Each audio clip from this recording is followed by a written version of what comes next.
வந்துடுச்சு, குக்கு குக்கு கதை சொல்ல வந்துடுச்சு.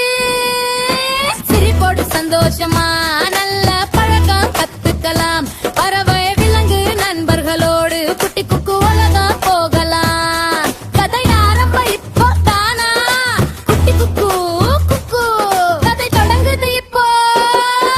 பறவை குக்கு சொல்றத கேளு, நண்பர்களோட கதை பாரு. குட்டி குக்கு குக்கு கதை தொடங்குது இப்போ.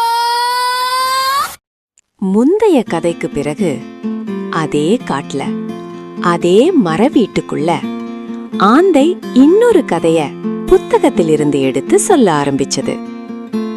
இந்த கதை ஒரு குளத்தருகே நடந்தது. அங்க ஒரு ஆமை மற்றும் 2 கொக்குகள் நல்ல நண்பர்களா வாழ்ந்துகிட்டு இருந்தாங்க. ஒரு கோடை காலத்துல அந்த குளம் மெதுவா மெதுவா வறண்டு போச்சு.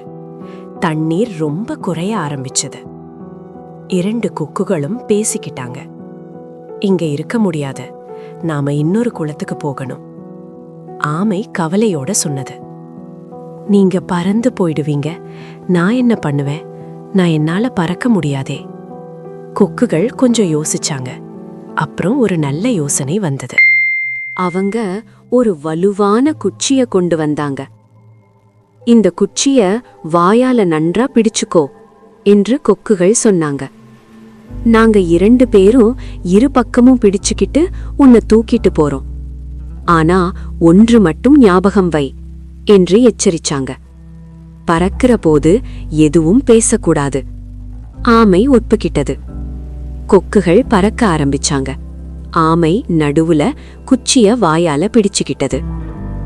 கீழே இருந்த மக்கள் இதை பார்த்து ஆச்சரியப்பட்டாங்க. ஆமையா, அது எப்படி பறக்குது? இதை கேட்ட ஆமைக்கு ரொம்ப பெருமையா இருந்துச்சு. அது எச்சரிக்கைய மறந்துடுச்சு. பேசணும்னு வாய திறந்ததும் குச்சி வழுக்கி ஆமை கீழே விழுந்துடுச்சு. ஆந்தை சிறிது நேரம் அமைதியா இருந்து பிறகு மெதுவா சொன்னது.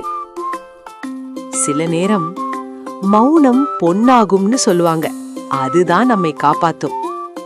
அந்த கதையை கேட்ட விலங்குகள் எல்லாம் புரிஞ்சுக்கிட்டாங்க. இதுதான் இந்த நாளுக்கான குட்டி கொக்கு கதை. உங்க நேரத்தை ஒதுக்கி என் கதையை கேட்டதுக்கு குக்குக்கு ரொம்ப சந்தோஷம். நன்றி குட்டீஸ். பாய்.